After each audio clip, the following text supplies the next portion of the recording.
Coming to epidemiology of cardiovascular disease, we know it's the leading cause of death globally and even in India, and it is occurring more and more in young patients. We are seeing patients with the age of 20s and 30s coming with heart attack to our casualties and OPDs. And we know the common risk factors, that is diabetes, hypertension, dyslipidemia, tobacco, genetic and lifestyle modifications that has came to us because of the urbanization and leaving the rural area, coming to urban area. We change our lifestyle, which leads to more and more death of cardiovascular diseases. There are a lot of patients coming to us, they don't have any risk factors. They come to us for the first time with ischemic heart disease, either unstable angina or acute coronary syndrome. Near about 60% of these patients have either no risk factor or one of the risk factors which is undetected, hypertension or undetected diabetes. And a lot of patients have normal lipid values. So what is there beyond cholesterol predicting cardiovascular risk in 21st century? We all know lipid, hypertension, diabetes, obesity, smoking is there. But behavioral therapy, type A personality, ambitious, very much targeted to targeted therapy, timing, everything running behind the targets, these kind of personality are more prone to ischemic heart diseases. So changing our personality from type A to type B is helpful. Hemostatic and thrombotic, Virchow's triad. Virchow initially in the venous thrombosis said this is because of the inflammation in the vein, and because of the hemostasis the thrombus occurs. Inflammatory and genetics. Today we are going to talk about inflammation in cardiovascular disease. How inflammation is related to atherosclerosis. Inflammation, we know, we have been taught in our physiology and pathology, is the basic process we have behind near about all of the diseases, whether it is Alzheimer's disease, atherosclerosis or any infections or anything, they put some kind of inflammation theory in there. And even in atherosclerosis, the plaques which are unstable have a lot of leukocyte infiltrates. There are T cell macrophages predominate at the rupture sites and cytokines. These all indicate a role of inflammation in atherosclerosis and acute coronary syndrome in vascular diseases. Lipid lowering may reduce plaque inflammation. There are trials which have shown that if you give proper lipid lowering therapy in the form of medication or exercise or diet modification, they decrease the number of macrophages at the site of plaque, decreases the expression of the enzymes, increases the collagen and thickness of the cap, and reduces chance of rupture of the cap and acute coronary syndrome. But is there any clinical evidence that inflammatory marker predict the future coronary event and provide additional predictive information beyond traditional risk factors?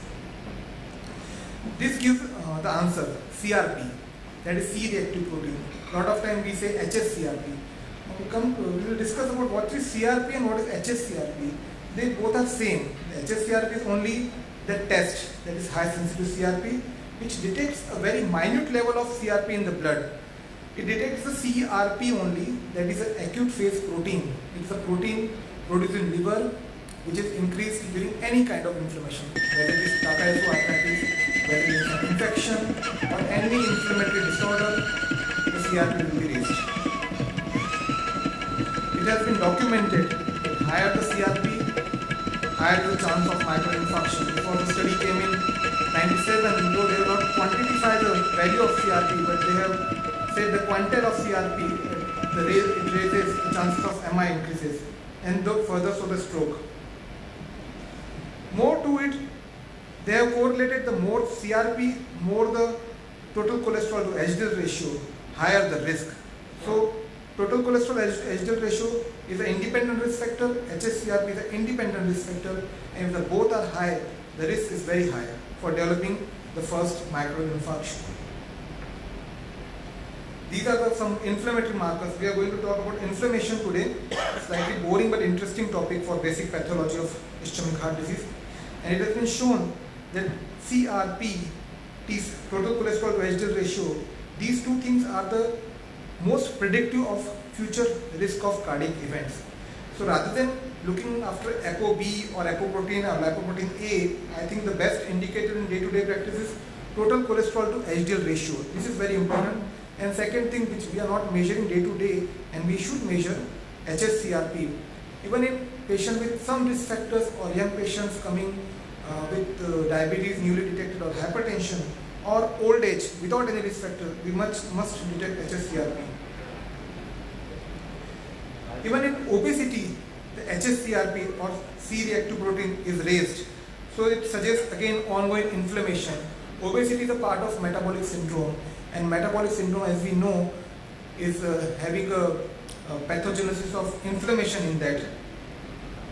And it has been shown that reducing the weight reduces the CRP by almost 26%, and we must encourage the patient for adapting the healthy lifestyles and reducing weight.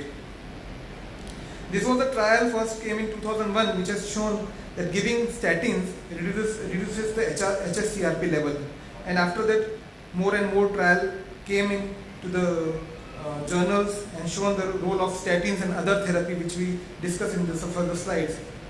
And this is a slide showing lower the HSCRP and LDL will increase the probability of event-free survival. So low CRP and low HDL will have a very good event-free survival, whereas high CRP and high LDL will have low event-free survival probability. What is the role of HSCRP in regard to diabetes and metabolic syndrome? As we have discussed, it has a direct role on event-free survival in metabolic syndrome. Now, what are the blood levels we should target? HSCRP less than 1 is low risk. 1 to 3 milligram per liter is moderate risk. More than 3 is high risk. And more than 10 is an actually acute phase response that may be related to any infection, ongoing inflammation in the body because of any disease, and we should ignore that result. Like some patient comes to us with the history of acute coronary syndrome also, and CRP is very high, and it may be related to involvement of coronary because of Takayasu or any other arthritis. So, and in young females, so we should rule out that kind of disease if the CRP is very high. Is there any clinical evidence that inflammation can be modified by preventive therapy? Yes, definitely there is. It is. And this was a trial. This was the biggest trial, biggest breakthrough trial, which has came into 2008 Jupiter trial, and which has got the rosuvastatin on prescription of each and every patient, the high risk person, because it has shown a dramatic response of giving rosuvastatin. This trial was conducted in European countries in more than 17,000 subjects in 26 countries with normal LDL. This was the first trial which was conducted in normal LDL with HSCRP more than 2. So no history of coronary artery disease, men more than 55, women more than 65, LDL normal less than 130, HSCRP more than 2. They given rosuvastatin 40 milligram to 7,500 people and placebo to another 7,500. And there was a dramatic 47% reduction in the primary outcome, that is myocardial infarction, stroke and cardiovascular death. And arterial revascularization, secondary outcome means after stenting, revascularization and hospitalization for unstable angina was also reduced by 47%. And after these trials, we have started prescribing high dose of rosuvastatin to a lot of patients with raised HSCRP. HSCRP has prognostic information at all the level of LDL and at all the level of Framingham risk score. If we calculate the Framingham risk score for any individual by computerized data, it will give us a 10-year risk of future event. That includes age, sex, diabetes, hypertension, a lot of things, smoking. And it will give 10-year risk of developing future event. But over the this range of Framingham risk score, the C-reactive protein adds on the risk. If it is more than 3, it definitely increases the risk of developing the future event. Any event, cardiovascular or cerebrovascular. So in this trial of apparently healthy people without hyperlipidemia but with elevated HSCRP, rosuvastatin significantly reduces the incidence of major cardiovascular events. So in 2003, it was said that measurement of HSCRP may help direct further evaluation and therapy in primary prevention of CVD. The entire adult population should not be screened for HSCRP for purpose of risk assessment. But in 2010, it was said that measured CRP in apparently healthy elderly people to identify cardiovascular disease. And in 2013, the ACC/AHA guidelines are saying that use of HSCRP for stratifying the high-risk patients for atherosclerosis cardiovascular disease. So we should measure HSCRP as a marker of inflammation, ongoing atherosclerosis, even the plaque thickness, plaque cap thickness, the cap of the plaque. If it is thin because of less smooth muscles and more oxidize LDL in the plaque, there are high chances of rupture of the plaque and development of acute coronary syndrome. And this inflammatory process, ongoing inflammatory process in the plaque, can be detected by raised hsCRP in the blood. So this is a very useful test, and recently there was an article in Times of India by a few of the cardiologists, Dr. Bisne, Dr. Mahorkar and Dr. Mardikar. Everybody commented on hsCRP that this test has been available in Nagpur for detection. A very high sensitive kits they have got in Nagpur, somewhere in Nagpur, which can detect up to 0.03 milligram per deciliter of up to the level of that hsCRP. So these higher sensitive tests are coming up. They may have false positive result also, but at least they are there. Now further adding to the inflammatory process to atherosclerosis, we have data when we put bare metal stent, the intimal hyperplasia is up to 10 to 18%, which comes as instant restenosis. But when we add a drug to the stent, that is drug-eluting stent, which prevents the inflammation, which prevents the intimal hyperplasia, which prevents the proliferation of the smooth muscles and other cells in the plaque, the rate of restenosis reduces to less than 5%. Now this is the pathogenesis going on in the vessel. There is a adhesion of the monocyte to the receptors, which gets endothelized into the intima.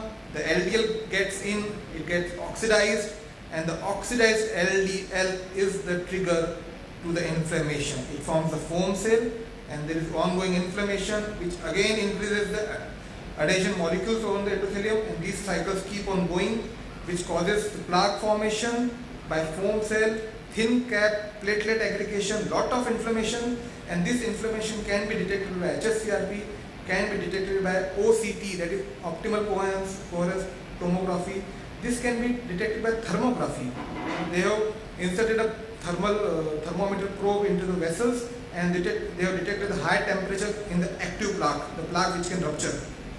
And there is one more advantage of angioplasty, as you always think that angioplasty is sometimes not needed in 60% or 70%, but there is theory, if we do an angioplasty in 70% lesion also, in asymptomatic people also, because of the angioplasty, the neointimal hyperplasia, the cap thickness increases, the chance of rupture decreases, the chance of acute coronary syndrome reduces because of the formation of new layer over the stent.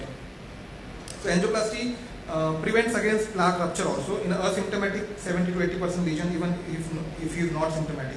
And even giving statins, a high dose of statins will increase the plaque thickness and sometimes plaque regression also. There are trials conducted by intravascular ultrasound which has shown that giving high dose of statin can reduce the plaque burden. Plaque from 80% can go to 70% and 60%. Where we can act? We can act at HMG-CoA reductase inhibitor for LDL synthesis like statins. We can act as antiplatelet agents. We have PPAR alpha and gamma antagonists, it is glitazones, pioglitazone and rosiglitazones. The anti-diabetic drugs, they also have anti-inflammatory activity. The only side effect of these drugs are fluid retention. So we don't give pioglitazones in cardiac failure patient because we are worried about more precipitation of heart failure. But in patient with preserved ejection fraction or reduced ejection fraction not in heart failure, adding a glitazone, either pioglitazone or rosiglitazone, has shown to reduce the inflammation and chance of further MI. Now, these are few new drugs which we will discuss. What we have in hand, we have statins, we have thiazolinodinones, that is rosiglitazone, pioglitazone. We have saroglitazar, that is dual PPAR antagonist. It is an anti-diabetic as well as anti-hyperlipidemic drug. Some people have quoted that methotrexate is anti-inflammatory and can reduce the chance of myocardial infarction. There are new drugs like sacubitril, neprilysin. Neprilysin is an enzyme which inhibits vasoactive peptides which causes vasodilation. So by inhibiting neprilysin, we can cause vasodilation and reduce the blood pressure and the inflammation. And by evolocumab is an antibody which inhibits the PCSK9 inhibitor. Now, what is PCSK? I will not go in detail of that. These are the receptors, and if you inhibit these receptors, this drug will get these receptors get endothelized and will get lysed by the endosome and lysosome, and there will be no more receptors to catch the LDL and oxidize them. So it will ultimately reduce the foam cell burden. There was an article in New England Journal of Medicine on this drug, and I think in the future it will come to the market. And the study has shown that giving evolocumab to the standard therapy will reduce the chances of future event. Now, what is seraglitazole? And this is very promising drug, and I think the trial is going gamma as well as alpha agonist. So it is anti-dyslipidemic also, as well as insulin sensitizer. So anti-diabetic as well as anti-lipidemic drug. This is another new drug, sacubitril. As I have spoken, that it inhibits the neprilysin, and there was a trial that neprilysin inhibition versus enalapril in heart failure, and they have shown that if you give this drug, that is sacubitril with enalapril, it is better than giving enalapril alone in heart failure patients. So this was the trial. Now coming to one of the Ayurvedic thing, curcumin. So it is a natural phenol of turmeric, that is haldi, and it has been proven very much promising in reducing the inflammation in the vessel. But it is not haldi. It is very densely extracted from haldi. Means if you consume a lot of haldi in grams, 15 to 20 grams, you will get the therapeutic dose of curcumin, and it is available in market. I don't know in India, but it's available online. If you search for curcumin, it's available. You can purchase and have it, and there is promising effect.